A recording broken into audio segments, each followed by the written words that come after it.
Cricket के मैदान पर विराट कोहली जब बल्ला घुमाते हैं तो रिकॉर्ड्स की लाइन लग जाती है।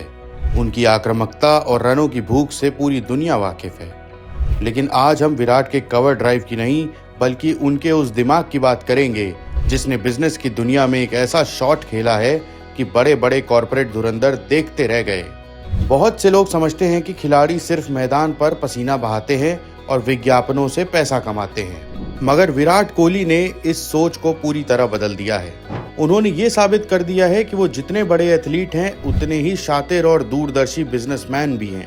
हाल ही में लॉन्च हुए उनके 1-8 ब्रांड के जूतों ने मार्केट में जो रफ्तार पकड़ी है उसने फुटवियर इंडस्ट्री के समीकरण बदल दिए हैं। कहानी की शुरुआत को समझने के लिए हमें थोड़ा पीछे जाना होगा। साल 2017 में विराट कोहली ने मशहूर जर्मन स्पोर्ट्स ब्रांड प्यूमा के साथ करीब 110 करोड़ रुपए की एक ऐतिहासिक डील साइन की थी। वो भारत में इस ब्रांड का सबसे बड़ा चेहरा बने।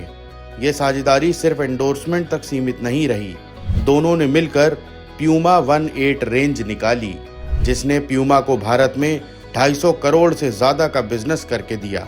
फिर आया साल 2025 जब इस कॉन्ट्रैक्ट को रिन्यू करने का वक्त था। खबरों के मुताबिक प्यूमा विराट के पास 300 करोड़ रुपए का एक भारी भरकम ऑफर लेकर आई। किसी भी खिलाड़ी के लिए इतनी बड़ी रकम को ना कहना नामुमकिन सा होता, लेकिन यहीं पर विराट कोहली ने अपने शार्प बिजनेस माइंड का सबूत दिया। उन्होंने इस रेडीमेड 300 करोड़ के ऑफर को ठुकरा दिया क्योंकि उनके पास एक बहुत बड़ा विजन था।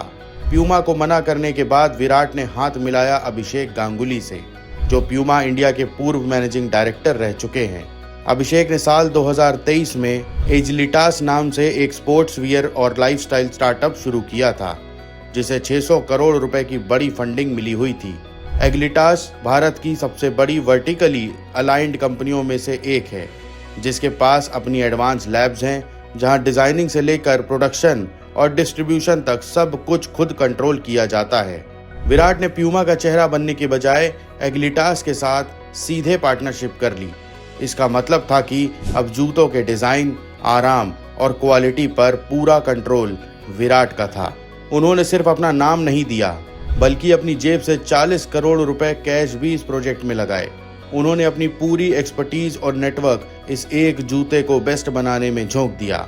जब प्रोडक्ट तैयार हो गया तब शुरू हुआ विराट कोहली का असली मार्केटिंग मास्टर क्लास।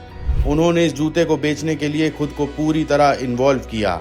वो पॉडकास्ट में गए, व्लॉगिंग की, मैच के बाद साथी खिलाड़ी को खुद जूते गिफ्ट किए ताकि विजिबिलिटी बढ़े। इसके बाद उन्होंने जो किया वो भारतीय मार्केट में पहली बार देखा गया, एक्सपीरियंस इंटीग्रेशन। उन्होंने इवेंट में आने के लिए टिकट नहीं बेचे बल्कि नियम रखा कि इवेंट का हिस्सा बनने के लिए आपको जूता खरीदना होगा।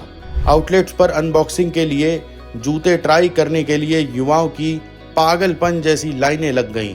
जब उन्हें लगा कि इस क्राउड में लड़कों की तादाद ज़्यादा है और लड़कियों के बीच रीच बढ़ानी है, तो उन्होंने तुरंत स्ट्रेटजी बदलकर पंजाबी सेंसेशन करण औजला को इवेंट में इंट्रोड्यूस कर दिया। नतीजा ये रहा कि जूतों की कीमत 9,230 रुपए होने के बावजूद महज 24 घंटे के अंदर 1.5 लाख से ज़्यादा जूते बिक गए।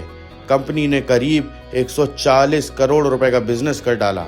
यह आंकड़े गवाह है कि विराट कोहली को सिर्फ पिच पर रनों की भूख नहीं है, उन्हें बिजनेस की पिच पर भी सही वक्त पर सही गेंद को बाउंड्री के बाहर भेजना बखूबी आता है। बिना किसी बिजनेस बैकग्राउंड के सिर्फ अपने विजन और रिस्क लेने की काबिलियत के दम पर उन्होंने खुद को भारत के सबसे बड़े और स्मार्ट एंटरप्रेन्योर के रूप में स्थापित कर लिया है। अब अगर कोई कहे कि विराट को बिजनेस समझ नहीं आता तो शायद उसे अपनी समझ बदलने की जरूरत है। आपको विराट कोहली की ये बिजनेस स्ट्रेटजी कैसी लगी? कमेंट सेक्शन में अपनी राय जरूर बताएं।